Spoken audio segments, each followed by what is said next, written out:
The phone rang at exactly 8:30 in the morning. I knew who it was before I even looked at the screen. Beatrice always rang at that time, not too early so as not to wake me up, as she thought, and not too late so as not to catch me in the garden. Funny how my daughter didn't know I've been up at 5 every morning for the last 50 years. "Huxley Ravenscroft here," I said, deliberately using a formal tone. It annoyed Beatrice, which gave me a little pleasure. "Dad, how many times do I have to tell you? It's caller ID. I know you can see who's calling." Beatrice's voice sounded the same as always, a mixture of irritation and condescension. "How are you today?" I hummed. "Woke up on this side of the earth, so it wasn't a bad day." "Daddy," she sighed with that peculiar intonation she'd been using for the last few years, like she was talking to a cranky child. "We're having a barbecue on Saturday. Owen got a promotion and we're celebrating with his co-workers and superiors. You should come." "Not an invitation in order," I grumbled, looking out the window at my immaculate garden. The last thing I wanted was to spend the day in the midst of a noisy group of people who didn't care about me, listening to stories about my son-in-law's successes and pretending my presence meant something to my daughter. "Beatrice, I'm not sure—" "Daddy," she interrupted in a tone that brooked no objection. "It's important to Owen, and for me. Felix will be there too. You hardly see him." "Whose fault is that?" I wanted to ask, but I kept quiet. My grandson, like his parents, visited me only out of necessity, usually when Beatrice needed money for his education or another class. "I'll think about it," I replied. "Daddy," she sounded steely, "it's out of the question. You will come at 2 o'clock in the afternoon, bring your specialty lemon pie and mingle nicely with the guests. Is that understood?" I squeezed the tube tighter. Once upon a time, my little bee would ask me to tell her a bedtime story and hug me tightly before bed. Now she spoke to me as if I were an infirm old man to be controlled. "I understand, Beatrice," I replied, adding weariness to my voice. Let her think she was still in control. "I'll be there at 2 with cake." "Great!" I could hear the relief in her voice. "And Dad, wear something decent, okay? Not those old cardigans of yours. Owen's gonna have the boss." I could have reminded her that at 76, I had the right to wear whatever I wanted, and that my old cardigans cost more than her husband's entire closet. But instead I just said, "Of course, darling. See you Saturday."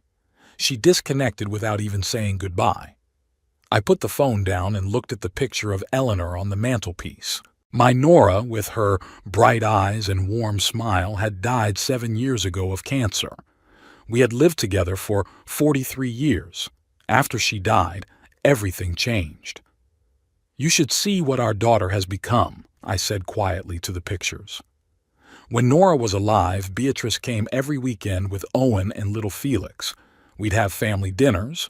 Nora would teach her grandson how to bake cookies, and I'd show him how to make bird feeders. Back then, Owen hadn't gotten a promotion at his accounting firm yet, and they were short of money for the mortgage. I helped them monthly, but I never mentioned it. Nora thought it should be discreet. After she died, Beatrice came less and less often. First every month, then once a quarter, now only on special occasions or when she needed something.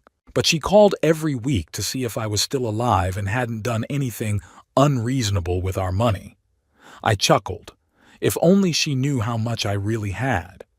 Sanitation inspector isn't the most lucrative job, but I've always been frugal and started investing early. My financial advisor Albert used to say I had a nose for good stocks. Beatrice thought I was living solely on my pension and small savings, and didn't realize I was paying not only for Felix's private school, but also for their annual trips to Europe. I sighed and headed for the kitchen. Lemon pie wouldn't bake itself, and I never break promises, not even to Beatrice. I spent the next 2 days preparing for the inevitable challenge. I washed my best shirt, ironed my pants, even went to the barber, though my hair, still thick, though completely gray, didn't really need it. I tried not to think about the upcoming barbecue, but my thoughts kept returning to the last time I'd seen my daughter. It had been 3 months ago, on Felix's birthday. The boy had turned 16 and they'd thrown a huge party. I presented my grandson with a check for $1,000, not the most original gift, but the only one I knew he would accept without a scornful grin. Beatrice introduced me to guests all evening as, "My dad, he's a little old-fashioned." Owen interrupted my stories 3 times, saying, "I'm sorry, Dad, but I'm sure no one is interested in these ancient times." And Felix took one look at the check and just said, "Thank you," and walked away, not even bothering to give me a hug. I remembered how Nora had always taught Beatrice to be grateful for gifts and to show respect for her elders. Somewhere along the way, our daughter had forgotten those lessons, or decided they were no longer important. Saturday morning, I woke up with a heaviness in my chest. Not physical. The doctor said I had a heart like a 50-year-old's for my age. It was a mental heaviness, a premonition of another day of humiliation and condescending smiles. "Hang in there, old man," I said to my reflection, tying my tie. "It's only one day." I picked out the dark blue suit Nora had given me for our 40th wedding anniversary. It still fit perfectly. I'd kept my figure thanks to daily walks and gardening. I added engraved silver cufflinks, a gift from Beatrice for my 70th birthday, when she still remembered such dates. At 11 o'clock, I began to make a pie. The recipe was an old one from Nora's mother's cookbook. I methodically measured the ingredients, whipped the batter, squeezed the lemons. This activity always calmed me down. Nora often said I had the hands of a surgeon, precise and sure. While the cake baked, I sat in a chair with a cup of tea and an old photo album. Here's Beatrice at 6, with 2 front teeth knocked out, proudly holding her first bicycle. Here she is at 14, smiling shyly before the school dance. Here's her graduation, university, wedding. When did everything change? When did my loving daughter turn into this cold, calculating woman? Perhaps it started when Felix was born. Beatrice became different, more intense, more ambitious.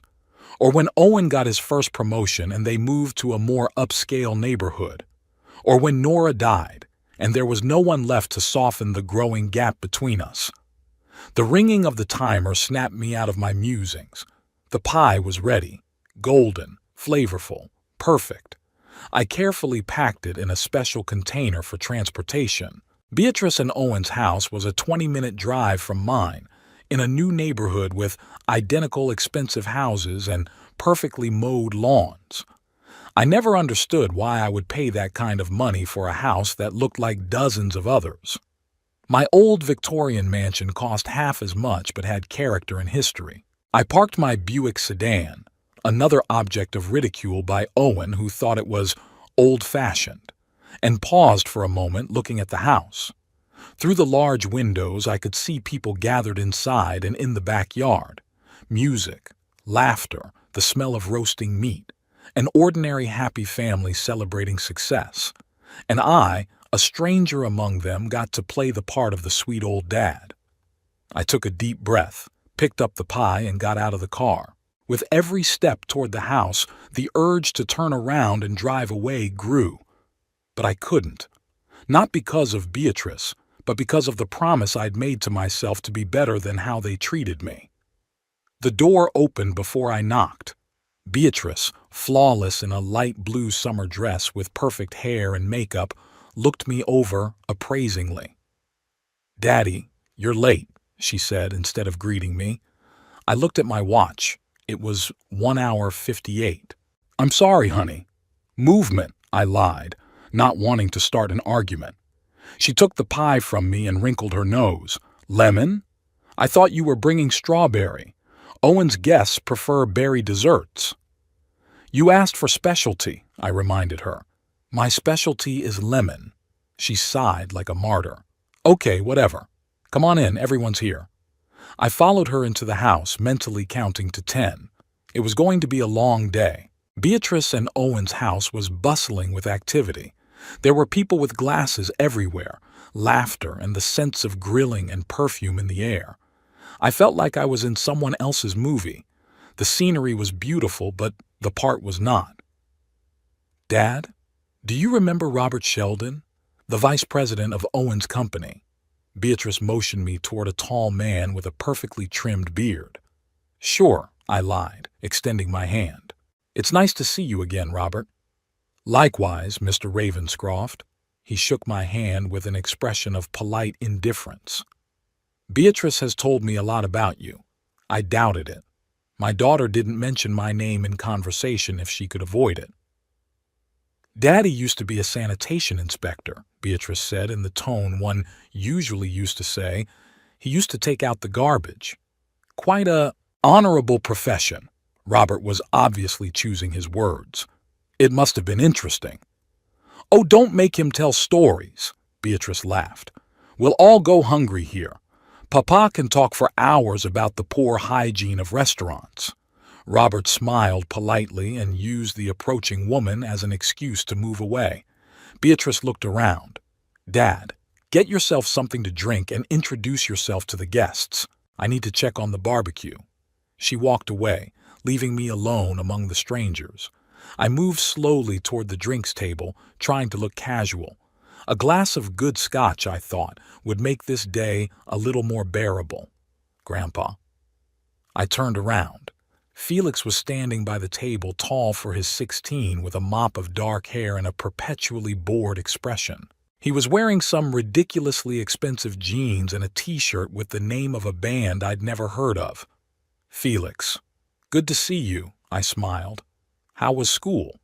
He shrugged, pouring himself a Coke. It's okay. Your mother told me you were into programming?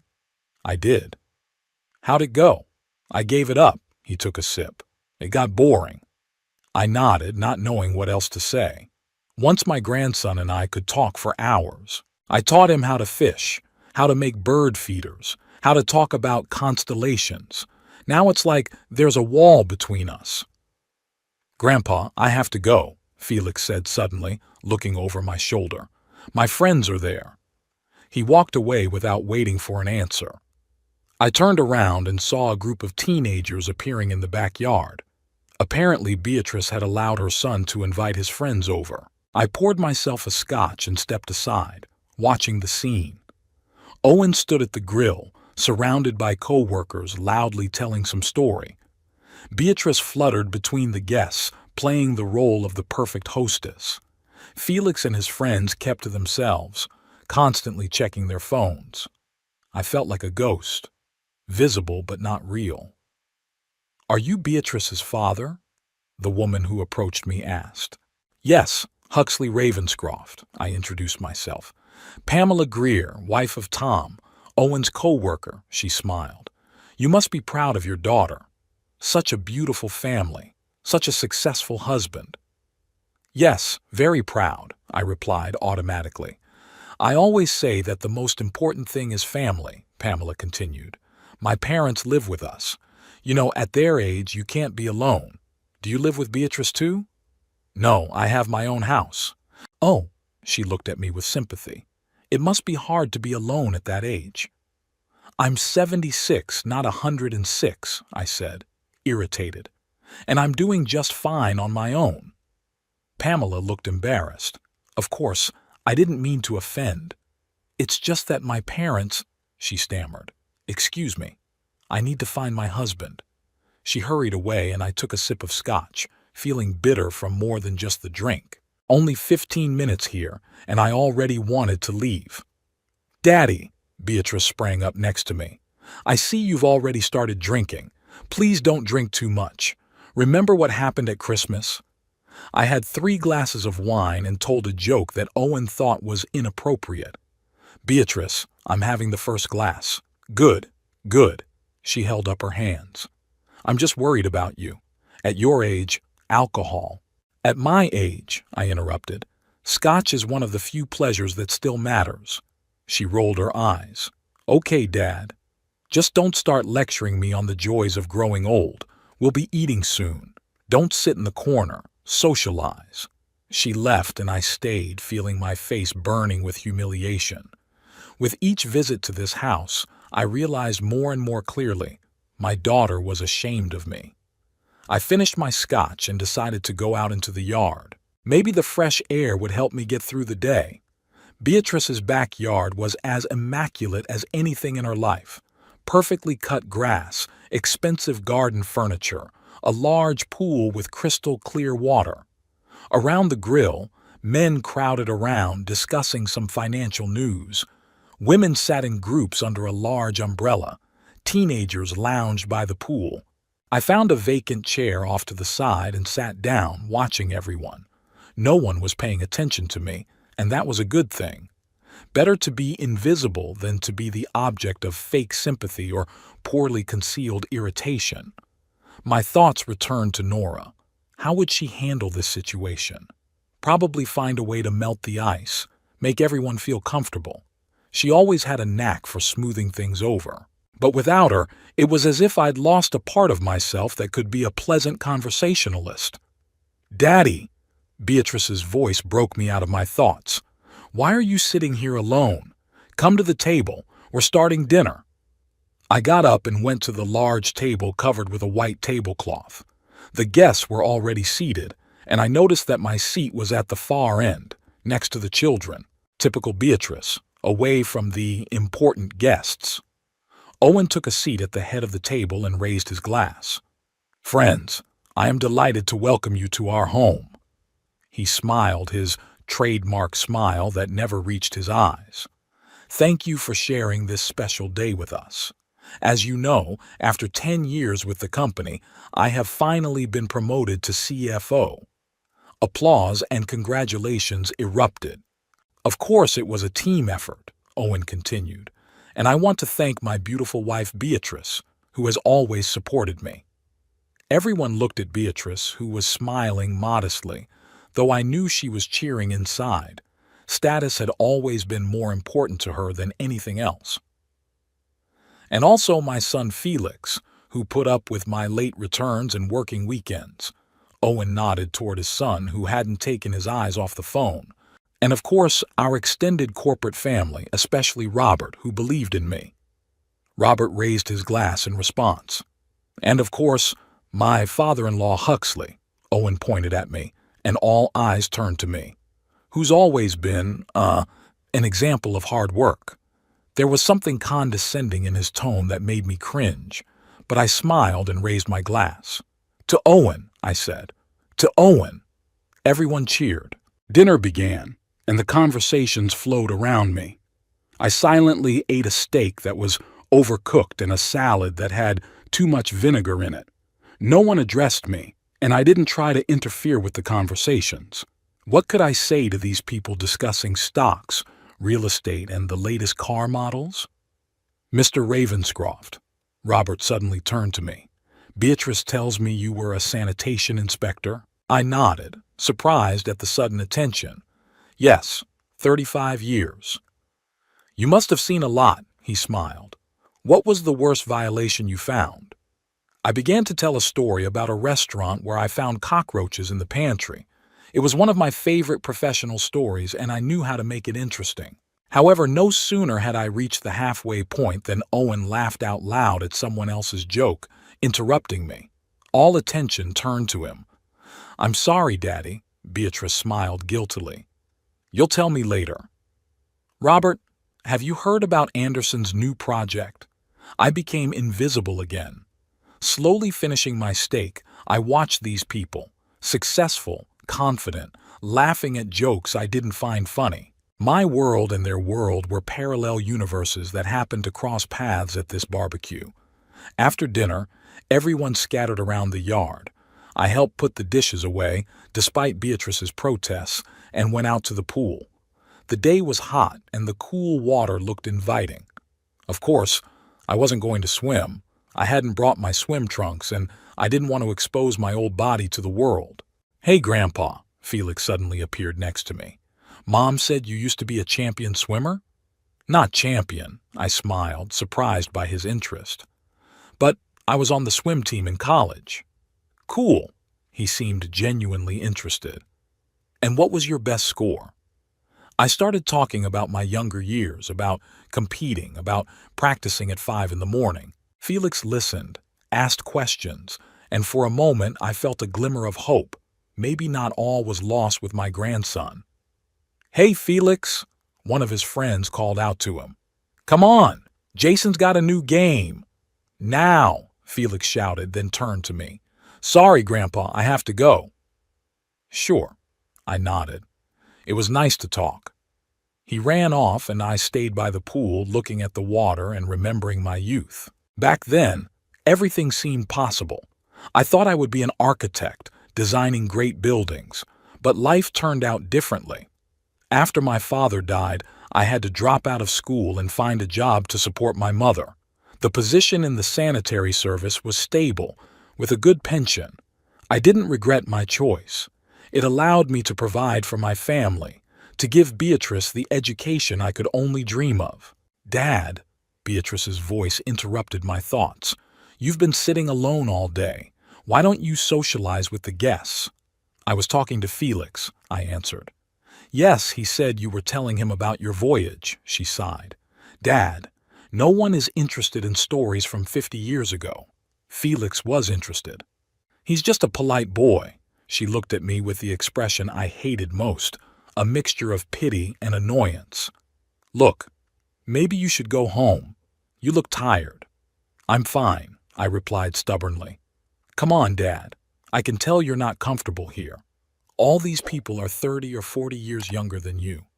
What are you going to talk to them about?" "About life, Beatrice." I looked her in the eye. "Life doesn't begin with your birth and it doesn't end with my old age." She rolled her eyes. "Here we go again. Your eternal lectures on the wisdom of age." "I don't lecture." "Yes, you do." She suddenly raised her voice. "You always do. You come into my house and start lecturing everyone with your ancient wisdom. Do you think my guests are interested in hearing stories about cockroaches in 50s restaurants?" I noticed that some of the guests turned in our direction. "Beatrice, let's not—" "No, Daddy." She couldn't control the volume anymore. "I invited you because you're my father, but you sit there all day with a sour face, refusing to socialize, and then you accuse me of disrespect." "I didn't accuse anyone," I said quietly. "Not with words, with looks. You think I don't see the way you look at us? Our house, our friends? As if we weren't good enough for the great Huxley Ravenscroft. Now everyone was looking at us. I felt myself blush with shame and anger. "Beatrice, you're wrong. I never—" "You know what, Daddy?" She came closer, and I saw something new in her eyes, not just annoyance, but real anger. "You need to chill out." And before I knew what was happening, she pushed me in the chest. I lost my balance and flailed my arms, falling into the pool. The cold water covered my head. I was disoriented for a moment, then surfaced, gulping for air. My suit was instantly wet and heavy. My glasses came off, and the world was a blur.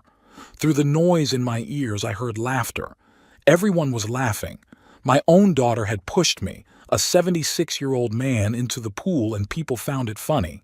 "Cool off, Daddy!" Beatrice shouted, and a new wave of laughter swept across the yard. I swam to the edge of the pool and struggled to get out. The water dripped off me, my suit sticking to my body. I fumbled for my goggles at the bottom of the pool and put them on my wet face. I could see everyone clearly now. Beatrice, still laughing. Owen, trying to hide a smile. Robert and the other guests giggling into their fists. Felix, filming everything on his phone. No one asked if I was okay. No one reached out to help me. Just laughter and smiles behind me. I walked silently through the house, leaving wet footprints behind me. Grabbed my things and walked outside. Got into my car, not caring that my wet clothes would ruin the seats. It was only when I got on the road that I allowed myself to do something I hadn't done in years, cry from humiliation and pain. But the tears dried quickly, replaced by something new, a cold, hard resolve. That was the last time Beatrice would humiliate me. The last time. I returned home soaked to the skin, heartbroken and humiliated. My car was soaked with the smell of chlorine from the pool, my shirt stuck to my body, my hair slick with water. My favorite suit, Nora's last gift to me, was probably hopelessly ruined. In the hallway, I pulled off my wet clothes, tossing them into the laundry basket, and made my way to the bathroom. Standing under the hot shower, I let the water wash away not only the traces of chlorine, but also, it seemed, the bitterness that had accumulated over the years. Each drop that ran down my old body took a piece of pain away with it, leaving something new in return: cold determination. After wiping myself dry and putting on my robe, I sat on the edge of the bed and looked at Nora's picture. "What would you say now, dear?" I asked quietly. "That our daughter is just upset? That she didn't mean to hurt me? That I should forgive and forget?" The picture was silent, but I knew exactly what Nora would have said. She was always defending Beatrice, finding excuses for her actions. "She's just impulsive, like you were when you were young. She works hard, she's tired. She's not mean." And I, as usual, would give in. For Nora's sake, I was willing to forgive Beatrice indefinitely. But Nora was gone, and my patience was wearing thin. I went to the window. Outside the window, the summer day was winding down, and the last birds were singing in the garden. My small, well-kept world built by years of labor and care. My home, where every corner held memories of a happy life with Nora. The house that Beatrice thought of as her future inheritance, without even bothering to ask what I wanted for myself. In that moment, I made a decision. Not an emotional one, not driven by resentment, but a cold, rational one. I'm going to change my life, right now. The first thing I did was pull out my cell phone and dial the number. "Albert, it's Huxley," I said, hearing the voice of my financial advisor. "I apologize for calling on my day off." "Huxley, that's all right," he said. "Did something happen?" "Yes." I took a deep breath. "I want to change my financial orders. Completely." There was a pause. "This is a serious conversation, Huxley. Wouldn't it be better on Monday at the office?" "No, Albert. I want to start the process now." My voice sounded confident.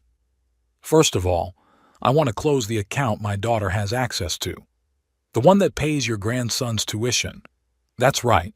Close it and transfer the balance to my personal account." "Okay." Albert sounded puzzled but professional. "Anything else?" "Yes. Cancel all regular payments to Beatrice and Owen's accounts, every single one." "Huxley, there's a monthly payment on their mortgage." "I know," I said. "Cancel it." "And Felix's private school tuition?" "Yes." I felt a pang of regret, but dismissed it. "All payments." "It will be, unexpected for them," Albert said cautiously. "I'm sure it will." "Huxley, pardon me for asking, but is everything all right with you? Did you have a fight with your daughter?" I grinned. If only he knew. "Albert, you're my financial advisor, not my marriage counselor. Please follow my orders." "Of course, Huxley." He became businesslike at once. "I'll do it. But I'd recommend you come into the office on Monday so we can review your entire financial strategy. If you're changing the orders on the family accounts, you might want to reconsider other aspects as well." "You're right," I agreed. "Book me a time for Monday, 10 o'clock in the morning." "Will do. And Huxley, whatever happens, remember that hasty financial decisions are rarely successful. Believe me, Albert, there's nothing rash about this decision. 7 years I've been waiting for something to change. That's enough." I ended the call and immediately dialed the next number. "Bradley and Associates," a woman's voice answered. "Good evening. This is Huxley Ravenscroft. I need to speak to Miles Bradley. It's urgent." "Mr. Bradley doesn't work weekends," the secretary replied politely. "May I suggest you make an appointment for Monday? Please, it's really urgent. You must have his personal number." "Mr. Ravenscroft, I can't—" "I've been his client for 30 years, I interrupted, "and it's about my will." There was a pause. "One moment, please."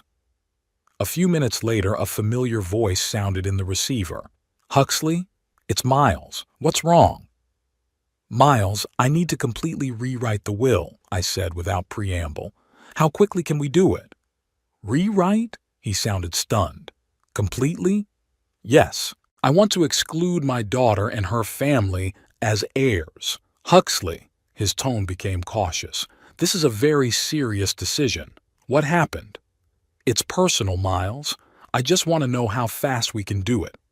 "Technically, Monday at least," he answered after a pause. "But, Huxley, I'd be a bad friend and a bad lawyer if I didn't advise you to think twice. Family quarrels." "It's not a quarrel, Miles." I could feel the irritation building. "It's my deliberate decision, and please don't try to talk me out of it." "Okay," he sighed. "Come back Monday at 2 o'clock in the afternoon. I'll prepare a draft, but until then you can change your mind, and I won't ask questions." "I won't change my mind," I said firmly. "I'll see you Monday." Next was a call to the realtor. Emily Page, an energetic middle-aged woman, had been selling real estate in our neighborhood for 15 years. She had helped Beatrice and Owen with the purchase of their home. "Mr. Ravenscroft," she exclaimed happily. "What a pleasant surprise. What can I do for you?" "Emily, I want to sell my house," I said bluntly. "You do?" She didn't hide her surprise. "But you always said you'd never move." "Plans change," I cut her off. "How fast can we put the house on the market?" "Well, we have to do an appraisal, take pictures, prepare the documents," she pondered. "But your house is in excellent condition, and the neighborhood is in demand. I think a week to get it ready and we can put it on the market. But where do you plan to move to?" I hadn't thought about it until now, but the answer came to me. Oceanside, a small coastal town about 4 hours from Falls Church. Nora and I honeymooned there and often dreamed of returning in retirement. It didn't work out. Nora got sick too soon. But now I could realize our dream. "It's a beautiful place," Emily approved. "Would you like me to contact my colleagues there to find options?" "Yes, please. I need something small but comfortable, preferably with an ocean view." "Of course." She paused. "Mr. Ravenscroft, does your daughter know about your decision?" I grinned. "No, and I'd rather you didn't tell her if she calls you." "I understand," Emily said cautiously. "Client confidentiality comes first for me. I'll have all the paperwork ready by Monday and I'll come to you for an appraisal if that's convenient for you." "Perfect. I look forward to seeing you at 3 o'clock this afternoon." As I ended the call, I felt strangely relieved. Only 3 calls in my life had already started to change. I put the phone away and walked over to the cabinet where the important documents were kept. Pulling out a folder of contracts, I started going through them one by one. Home insurance. Need to change the beneficiary. Life insurance. Same thing. Bank accounts, investments, stocks. A lot of assets had accumulated over 40 years, and Beatrice's name appeared everywhere as heir or trustee. I methodically compiled a list of changes that needed to be made. The process took almost an hour, but I didn't feel tired. On the contrary, every line, every decision filled me with energy. It was as if I was shedding a heavy weight I'd been carrying for years. My phone beeped, announcing a new message. "Beatrice. Dad, are you okay? You left so quickly. It was just a joke. No offense." A joke. She thought humiliating an old man in front of a dozen strangers was a joke. I didn't reply right away. Instead, I continued with the paperwork, feeling a cold resolve growing inside. Only after finishing the list and putting the folders away did I pick up my phone and dial a short reply. "I'm fine. Got soaked, but made it home with no problems. Sorry, but I'm not feeling well. I'll stop by tomorrow to pick up the cane I left at your place." The cane was a fiction. I'd never owned a cane. But it gave me an excuse to stop by and see their house one last time before I cut Beatrice out of my life forever. The phone beeped again. "What cane? You didn't bring a cane. Are you sick? Do you want me to come over?" typical of Beatrice's first doubt of my words, then on-duty concern. A black cane with a silver head. It was standing by the entrance. "Don't come. I'm just tired. See you tomorrow." A small lie, but it would serve my purpose. I didn't want to see Beatrice today. I needed time to finalize my decision, for the anger to burn out and turn into cold certainty. "All right, if you're sure. Get well. Felix says the video of you in the pool has already garnered 20 likes on his Instagram." I stared at the screen, not believing my eyes. My grandson had posted a video of my humiliation on the internet, and Beatrice had seen fit to let me know about it, as if it were something to be proud of. At that moment, the last of my doubts evaporated. I didn't respond to the message, just put my phone away and stood up. I needed a walk to clear my head. The evening air was warm and smelled like the jasmine I'd planted along the fence years ago. I walked slowly through the familiar streets, nodding to my neighbors, contemplating my future. Strangely, I felt no anger or resentment, only a quiet determination. When I got home, I sat down at my computer and opened the Oceanside real estate website. As I browsed through the options for condos and small houses, I envisioned my new life. Morning walks on the beach, fishing, maybe even getting back into swimming. I could do whatever I wanted without looking back at my daughter's expectations or feeling like a burden. I ticked off a few of my favorite options to send to Emily and closed the computer. It was already getting dark and the house had fallen into silence. I made my way to the bedroom where I'd slept next to Nora for so many years and lay down, looking up at the ceiling. "I'm going to do it, Nora," I whispered into the darkness. "I'm going to start a new life, without them." And for the first time in a long time, I fell asleep without the pills, feeling strangely peaceful. Sunday morning greeted me with bright sunshine and birds chirping outside my window. I woke up early as usual, but I felt different, as if I had become 10 years younger overnight. After showering and eating breakfast, I decided to do some gardening before visiting Beatrice. Working with plants always calmed me down. I methodically trimmed the hedges, weeded the beds, and watered the roses that Nora loved so much. Each movement was familiar, almost meditative. For a moment I caught myself thinking that I would miss this garden. But then I envisioned a new garden, maybe smaller but overlooking the ocean. Nora would approve. At noon I took another shower, changed into a fresh shirt and pants, and left the house. On the way to Beatrice's, I stopped at an antique store and bought a cane, a black one with a silver knob, just like the one I'd described in the message. The salesman looked at me with mild surprise when, after paying, I left the cane in the store. "I'll pick it up later," I said, without explaining why. Driving up to my daughter's house, I felt strangely calm. Yesterday's anger and resentment had receded, replaced by a cold determination. I wasn't going to make a scene or get into a fight. I just wanted to see one last time the place where my daughter had built her life, a life in which I no longer had a place. Beatrice and Owen's cars were parked in the driveway, so everyone's home. Perfect. I rang the doorbell and waited, straightening up and squaring my shoulders. Owen opened the door and there was a second of confusion on his face. "Huxley, I wasn't expecting you today." "I texted Beatrice to say I'd pick up my cane," I said calmly. "Oh yes, the cane." He nodded, obviously not knowing what it was about. "Come in, Beatrice is in the kitchen." I entered the house, looking around as if for the first time. An immaculately clean hallway, expensive paintings on the walls, designer furniture. The house I sent money to every month without ever mentioning it. "Daddy." Beatrice came out of the kitchen, wiping her hands on a towel. "Are you feeling better?" "Much better, thank you," I smiled. "I just stopped by to pick up my cane." "What cane?" She frowned. "You didn't have a cane yesterday." "I left it out front when I came in," I answered calmly. "It was black with a silver shaft." "Papa, you're confused." Beatrice looked at me with that expression I hated so much, a mixture of annoyance and worry. We don't have any cane. That's odd, I faked confusion. Maybe one of the guests took it by mistake. It was a gift from your mother.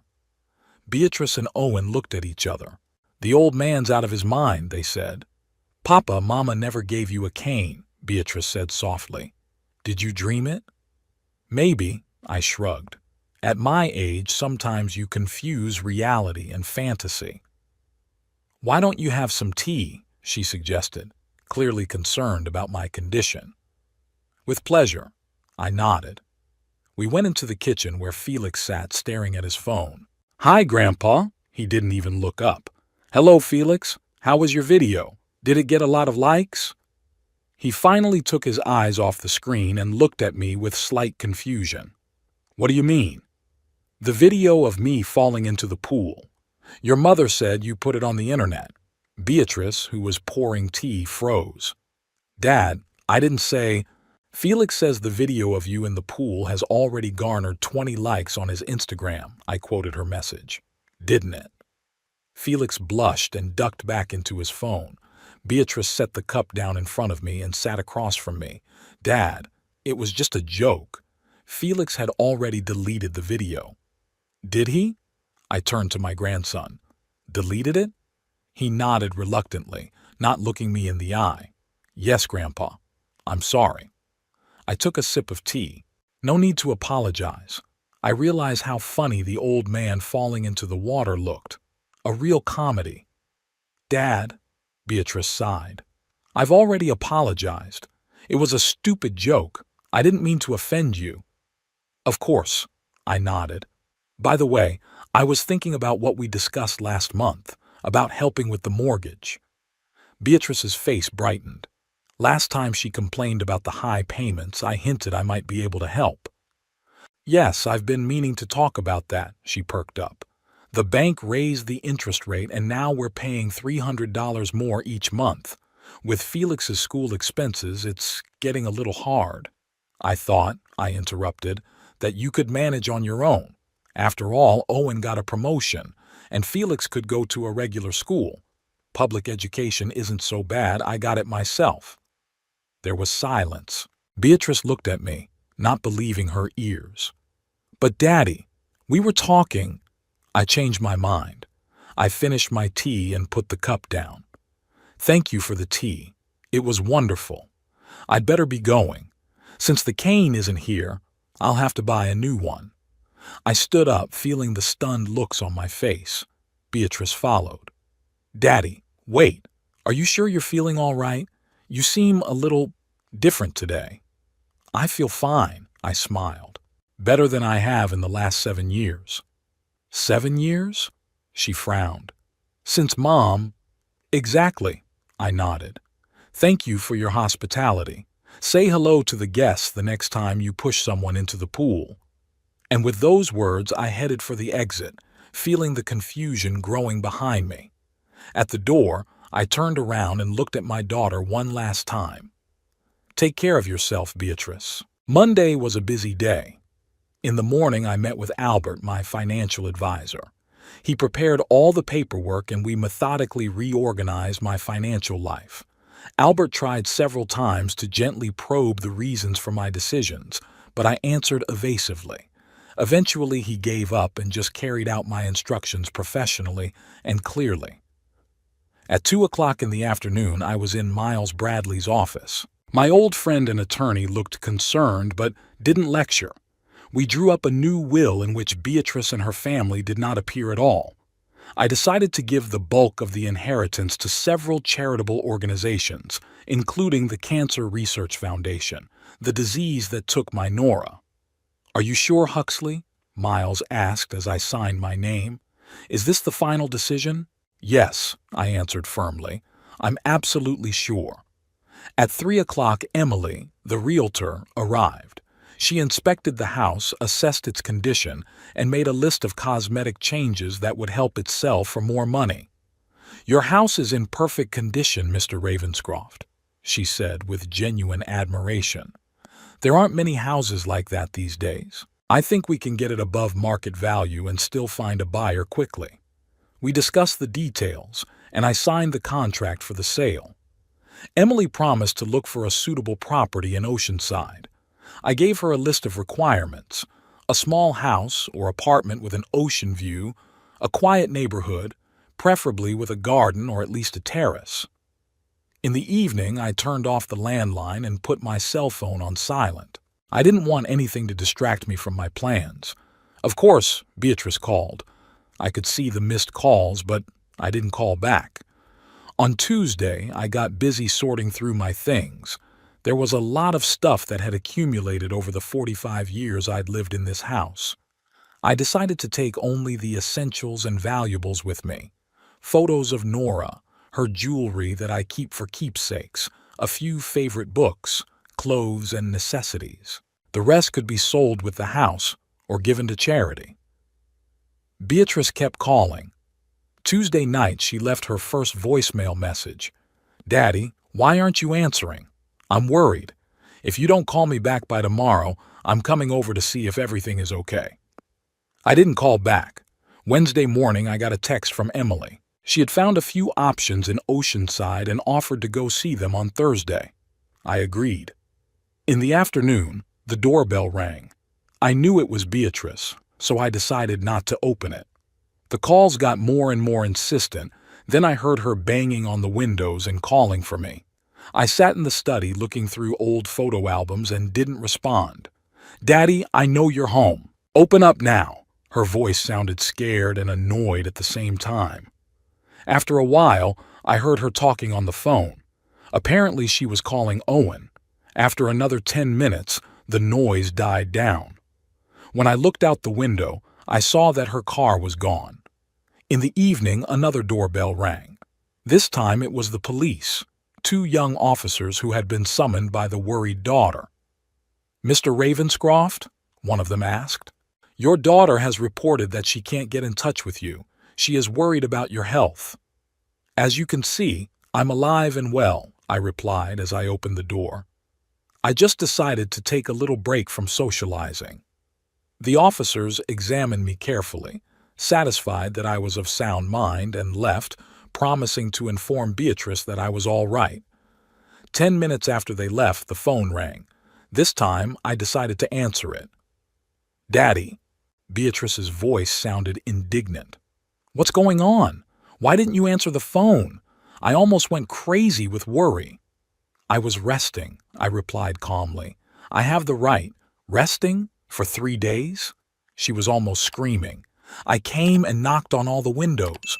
Why didn't you open up?" I didn't want to see anyone. "Dad, what's going on?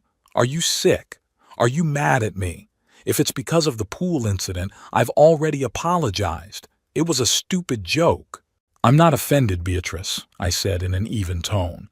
"I just made a decision." "What decision?" "To start a new life."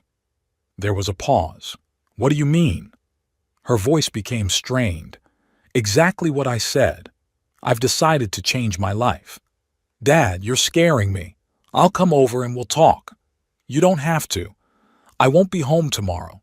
I have a thing in Oceanside." "Oceanside? What are you doing there?" "Looking for a new place to live." Another pause, longer this time. "You're, moving?" Her voice trembled. "Yes, but why?" "Your house, our family home." "Exactly, my house, and I've decided to sell it." "Sell it?" Now she was screaming. "Dad, you can't. This house is part of our family history. We always thought it would stay in the family, that Felix—" "Felix?" I grinned. "The same Felix who posted the video of my humiliation on the internet? That Felix?" "Dad, he's a teenager. He did something stupid. He's already apologized." "Yeah, after you made him," I sighed. "Beatrice, I'm tired. Let's continue this conversation later." "No," she almost shouted. "We'll talk now. You can't just sell the house I grew up in." "I can. And I am. But we always thought we'd inherit it. It's part of our future. This is it. She's finally telling the truth." "So you've already planned my inheritance?" I asked calmly. I wondered. "No, Dad, that's not what I meant." She changed her tone quickly. "We just thought that when you When you needed help, you'd move in with us and the house would stay in the family. I don't need your help. I'm doing just fine on my own. Right now, yes, but in 5 years, 10 years. In 10 years, I'll be 86, and I hope to still be strong enough to live on my own. And if I'm not, there are wonderful nursing homes. Dad, she sounded shocked. You would choose a nursing home over your own family? Yes, I answered simply. I would. There was a long pause. Something's wrong, she said at last. You can't just change all your plans. I've been thinking a long time, Beatrice. 7 years to be exact. Since your mother died. And what have you decided? That it's time to stop being an ATM machine for a family who see me only as a source of money and an object of ridicule. Thursday, I drove to Oceanside, leaving my cell phone at home. With Emily, we looked at 3 options, and I chose a small house overlooking the ocean. The deal was supposed to close in 2 weeks. When I returned that evening, I found dozens of missed calls and messages from Beatrice, Owen, and even Felix. Their tone changed from concern to annoyed and back again. Friday morning, Beatrice arrived unannounced. She looked pale and nervous. "Daddy, what's going on?" she asked when she saw the boxes in the hallway. "Are you really moving?" "Yes, Beatrice. I bought a house in Oceanside." "But why? What happened to you?" "Nothing happened. I just decided to start a new life." "What about us?" There was desperation in her voice. "I talked to the bank. They said you canceled all the transfers. Is that true?" "Yes," I confirmed. "I've decided to spend my money on myself." "But Daddy!" She was almost screaming. "We were counting on that money. We had commitments, plans, that you built knowing I would be paying for them." I shook my head. "This is your problem, Beatrice." "You don't understand," she started to cry. "Without your help, we won't be able to pay for Felix's school. We'll have to tighten our belts, maybe even sell the house." "Welcome to the real world," I replied calmly. "Most people live within their means." "You're doing this out of spite," she accused me, "because of some stupid pool joke." "No, Beatrice. The pool was just the last straw. I'm doing this because I'm tired of being the invisible family member who's only remembered when money is needed." "That's not true," she sobbed. "We love you." "Maybe," I sighed. "But you don't respect. And without respect, love is worthless." After Beatrice left, Owen called. He was furious. "What have you done to Beatrice?" he shouted. "She came home hysterical." "We just talked," I replied calmly. "About you withdrawing your financial support without warning? About selling the house you promised to leave us?"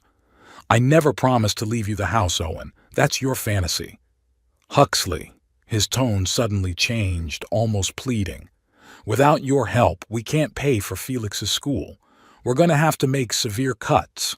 "Welcome to the real world, Owen," I replied. "Most people live within their means." "Beatrice is right," he said bitterly. "You are a cruel man." "Perhaps," I agreed. "But it's better to be cruel than to let people wipe their feet on me." On Saturday, the prospective buyers came in, a young couple with a small child. They fell in love with the house at first sight. "This is the perfect place for our family," the man said, shaking my hand. "Thank you for keeping it in such beautiful condition." I smiled as I watched the woman show the baby the garden. Once upon a time, Nora and I had been like that, young, hopeful, with little Beatrice in our arms. The circle had closed. On Sunday, Beatrice arrived again, this time with Felix. My grandson looked unaccustomedly serious. "Grandpa," he began, clearly having memorized his speech, "I want to apologize for the video. It was stupid and cruel of me." "Thank you, Felix," I nodded. "I appreciate your apology." "And I wanted to tell you that I don't want you to leave," he added uncertainly. I'm going to miss you." I looked at Beatrice. She was standing with her arms crossed over her chest and her face read, "See? He apologized. Now you have to forgive everything and go back to the way things were." "I'll miss you too, Felix," I said. But my decision won't change. Papa, said Beatrice indignantly. Felix apologizes sincerely. Can't you— It's not about apologizing, Beatrice, I interrupted. The point is that our relationship has gone too far. You see me as a person, a burden, and I'm tired of that role. That is not true, she objected. We're a family. A family respects each other, Beatrice. A family cares about each other's feelings. You haven't done that in years. They left with nothing, and I went back to packing, feeling strangely relieved. For the first time in a long time, I was absolutely sure of my decision. Oceanside greeted me with bright sunshine and a fresh sea breeze. I stood on the terrace of my new house, breathing in the salty air and listening to the cries of the seagulls. It had been exactly a month since that unfortunate barbecue, and 2 weeks since I'd moved in. Everything happened faster than I expected. The buyers for my old house came immediately, and the deal closed in record time. Beatrice tried to stop the sale, even consulted a lawyer, but there was nothing she could do. The house was solely my property. My new house was smaller than the old one, but perfect for a lonely old man. 2 bedrooms, a spacious living room with panoramic windows overlooking the ocean, a small but functional kitchen, and most importantly, a terrace where I could sit for hours watching the waves. I spent the first few days settling into my new place. I arranged the furniture I had brought, hung pictures of Nora, planted some of her favorite flowers in the small garden. Gradually, the house began to take on a soul, to become mine. I quickly settled into the town. Oceanside turned out to be exactly what Nora and I had dreamed of. Quiet, friendly, with a leisurely pace of life. The perfect place for a retiree. I'd start the morning with a walk on the beach. I would get up at 5, as I had gotten used to over the years, put on shorts and a t-shirt and walk out to the ocean. The sand was still cool from the night, and the water sparkled in the first rays of sunlight. I would walk along the edge of the surf, collecting shells or just enjoying the solitude. After breakfast, I would garden or read on the terrace. In the afternoon, I sometimes went to the local library or the cafe on the seafront, where I gradually began to meet other locals, mostly retired people who had moved here for the peace and sea air. Beatrice kept calling, but less and less frequently. I answered briefly, politely, without going into details about my new life. When asked about money, I firmly refused. Requests to come back, too. Over time, her calls became even more infrequent and then almost stopped. I felt strangely relieved. It was as if I'd dropped the heavy backpack I'd been carrying for years. For the first time in a long time, I could just live without thinking that I owed anyone, that anyone was waiting for money or approval. One evening, sitting on the terrace with a book, I caught myself thinking that I was happy. Really happy for the first time since Nora's death. Of course I missed her. Every day, every minute. But now that longing was light, without bitterness. I felt that she would have approved of my choice. She had always wanted me to be happy. The weeks went by. I blended into the local community, made a few friendships. Thursdays, I played chess with Harold, a retired philosophy professor who lived next door. On Tuesdays, I went to book club meetings at the library. On weekends, I sometimes joined a group of fishing enthusiasts. On one such day, I met Lydia Parker, a widow my age who had moved to Oceanside after her husband died. She was in a group of gardening enthusiasts, and we got to talking about roses. She admired the ones I had planted in my small garden. My wife loved roses, I explained, especially tea roses. She said they had the most delicate fragrance. Your wife was right, Lydia smiled. I too prefer tea roses.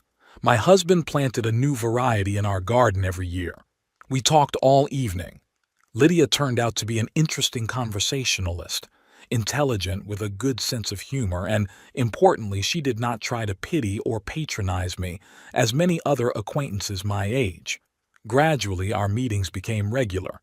We went to cafes, walked along the waterfront, and sometimes just sat on my terrace, looking at the ocean and talking about everything in the world. Nothing romantic, just the friendship of two lonely people who understood each other. One morning, as I was returning from the beach, I noticed an unfamiliar car in front of my house. A black sedan with tinted windows looked out of place in our quiet neighborhood. I was wary, but continued on my way. As I got closer, I saw a man standing at my gate, middle-aged, in an austere suit with a clipboard in his hands. "Mr. Ravenscroft?" he asked as I approached. "Yes." I stopped, staring at the stranger. "What can I do for you?" "My name is Mitchell Connor. I'm a private investigator." He handed me a business card. "Your daughter hired me to find you." I took the business card and scrutinized it. It looked real. "As you can see, I'm not hiding," I said. "I live openly, under my own name." "Yeah, but you didn't leave an address." The detective smiled. "I had to work hard to find you." "And now what?" I asked. "Let her know where I live?" "I already did," he nodded. "She wanted me to make sure you were all right and tell me she wanted to meet you." "I'm more than okay." I pointed to the house. "As you can see, I'm settling in just fine." "I'm glad to hear that." The detective clearly appreciated the ocean view. "What can I tell Mrs. Tremaine?" I thought for a moment. "Tell her I'm alive and well and happy, and that I don't want any meetings." "She was very insistent," the detective said softly. "She said there was some misunderstanding that needed to be cleared up." "There is no misunderstanding," I replied firmly. "I've just decided to make a change in my life." "I understand," he nodded. "But perhaps I should at least listen to her. Family ties." "Mr. Connor," I interrupted him, "you did your job. You found me and made sure I was okay. The rest is none of your business." He held up his hands in a conciliatory gesture. "You're right. I'm sorry. I'll tell Mrs. Tremaine what you said." He left, and I stood at the gate, staring after him. So Beatrice had hired a private detective. No wonder. She was always persistent when she wanted something. And now she wanted my money. I had no doubt she'd show up soon. Beatrice was never one to take no for an answer. She arrived 2 days later. I was just finishing breakfast on the terrace when I heard the doorbell ring. When I opened it, I saw her, pale, with circles under her eyes, but still determined. "Daddy," she stepped forward, as if she were going to hug me, but I stepped back, letting her into the house. "Beatrice," I nodded. "Come in." She came in, looking around with undisguised curiosity. "It's a beautiful house," she said, walking into the living room. "The view is amazing." "Yes," I agreed. "It's exactly what your mom and I always dreamed of." "Why didn't you ever tell me you wanted to move to the sea?" she asked, coming to the window. "We could have found you something closer to us." "Because you never asked me what I wanted," I said calmly. "Sit down, Beatrice. Tea? Coffee?" "Coffee, if I may." She sat down on the sofa, still looking around. "Are you here alone? Does anyone help you with the cleaning, the cooking?" "I'm perfectly capable of cleaning my own house and cooking my own food." I headed for the kitchen. "I'm 76, not 106, remember?" I made coffee and returned to the living room with 2 cups. Beatrice was sitting there, rubbing the strap of her expensive purse. "So," I sat down across from her, "why did you come here?" She took a sip of coffee, clearly gathering her thoughts. "Dad, we have to talk. What happened? It's crazy. You can't just disappear from our lives." "Yes, I can," I said calmly. "And I did. But why?" She leaned forward. "If it's because of that pool incident, I've apologized 100 times. It was a silly joke." "It's not about the pool, Beatrice." I shook my head. "The pool was just the last straw. It's about the way you've treated me for the last 7 years." "How?" She looked genuinely puzzled. "We've always taken care of you." "Really?" I grinned. "When was the last time you asked me how I was feeling? Not for show, but genuinely interested? When was the last time you came over just for fun, not because you needed money or help with Felix?" She opened her mouth to object, but fell silent. Clearly, she couldn't remember any such occasion. "You see," I said softly, "to you, I've become an ATM and a burden, not a member of the family. It's not fair." She raised her voice. "We always invited you to holidays, family events." "Yes, we did." "And then used you as an object of ridicule or ignored. Remember Felix's birthday party? How Owen interrupted every story I told, saying no one was interested in those ancient times. How you introduced me to guests as, 'My dad, he's a bit old-fashioned.'" She fell silent again, lowering her eyes. "We didn't mean to offend you," she finally said. "Maybe," I agreed. "But we did. Regularly and mercilessly." We sat in silence. Outside the window, the surf rumbled and the seagulls shrieked. Beatrice looked at her hands and I looked at the ocean. "Daddy," she said at last, her voice trembling, "we're in trouble. Without your help, we can't pay for Felix's school. The bank raised the interest rate on the mortgage. Owen's having problems at work, he might get laid off." This is it, I thought. The real reason for her visit. "I'm sorry to hear that," I said sincerely. "But that's your problem, Beatrice, not mine." "But you are our father," she was outraged. "Felix's grandfather. You can't just abandon us in our time of need." "I can," I said calmly. "Just as you abandoned me every time I needed not financial, but emotional support. That's different." She raised her voice. "No, Beatrice, it's the same thing. Support is either there or it's not. You didn't support me when I was in trouble. Why should I support you?" "Because you're our father," she was practically screaming. "And you're my daughter," I countered. "It works both ways." She took a deep breath, clearly trying to calm down. "Okay," she finally said. "I'll admit that we haven't always treated you with the respect we deserve. We'll make it up to you. I promise. But right now, we really need your help." "Beatrice," I looked her straight in the eye. "How old are you? 43? You have a grown son, a house of your own, a husband with a good job. You're not helpless children. You're adults who should be responsible for your financial decisions."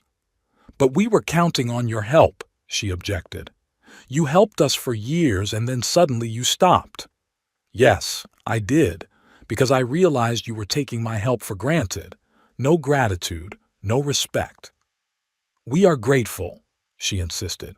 "We just didn't always show it." "Beatrice," I sighed. "You know what hurt me the most about that pool incident?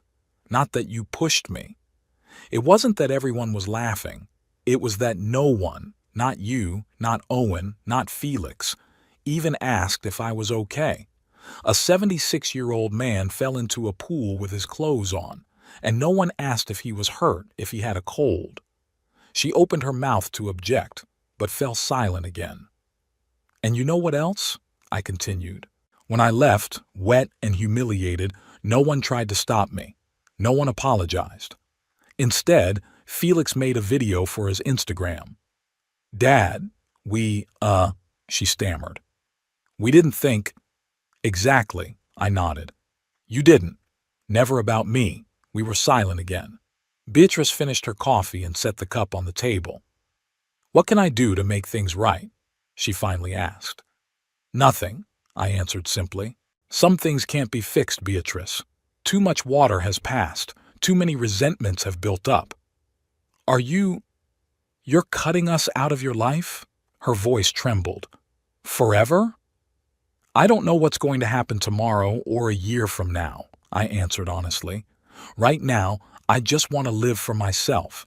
No obligations, no expectations, no pressure." "What about Felix?"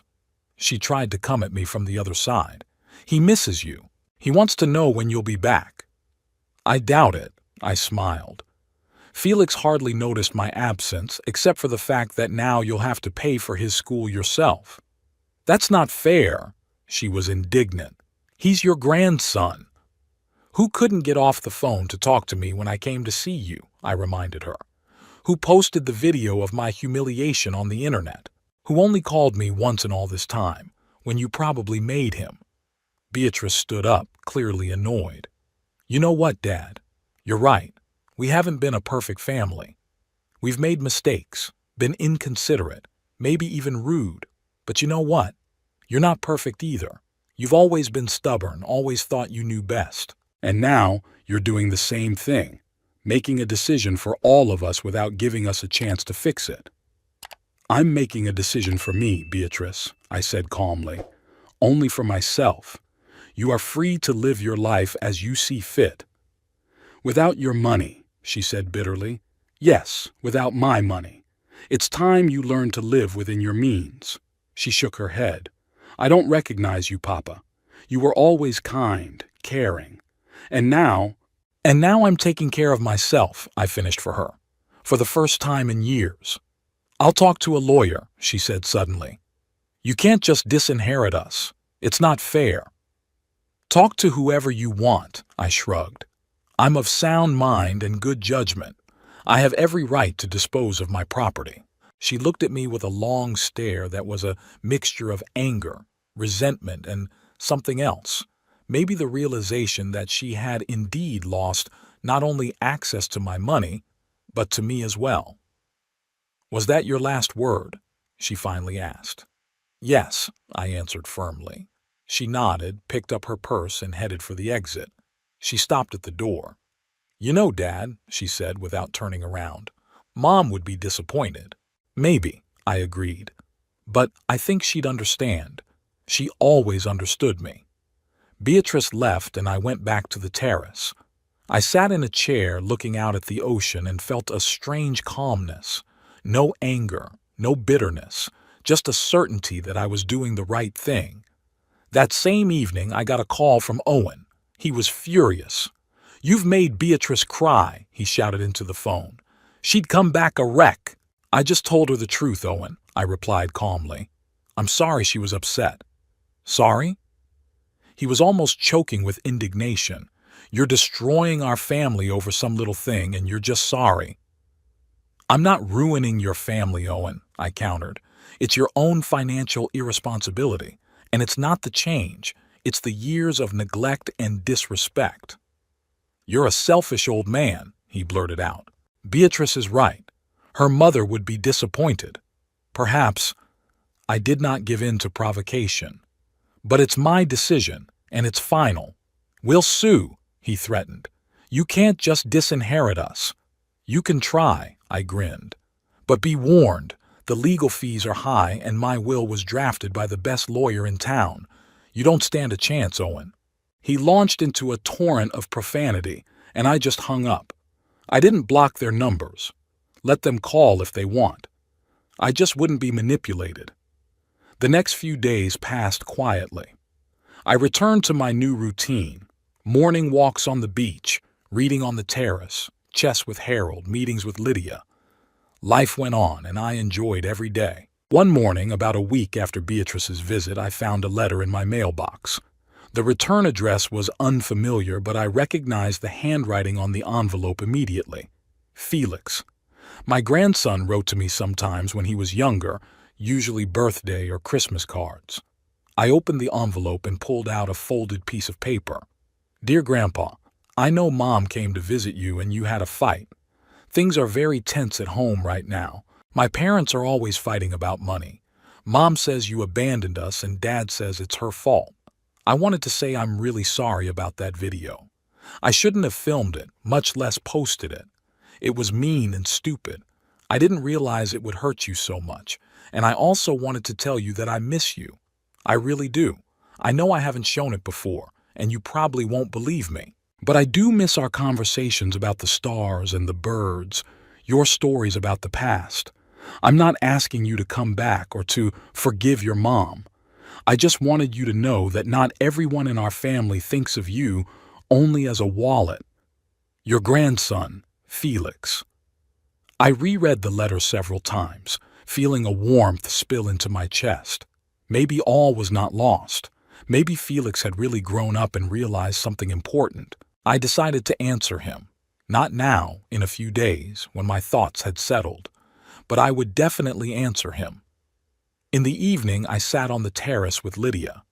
We drank wine and watched the sun sink into the ocean, coloring the water golden and purple. "You look thoughtful today," she said. "Is something wrong?" I told her about Felix's letter, about Beatrice's visit, about the whole story. "Do you think he is sincere?" Lydia asked me when I had finished. "I don't know," I answered honestly. "Perhaps he is. He's always been a clever boy. He's just lost his way, like a lot of teenagers." "Are you going to answer him?" "Yes," I nodded. "But I won't promise that I'll go back or that I'll start giving the money again. I'll just, leave the door ajar. For him." She smiled and squeezed my hand. "That's the right thing to do, Huxley.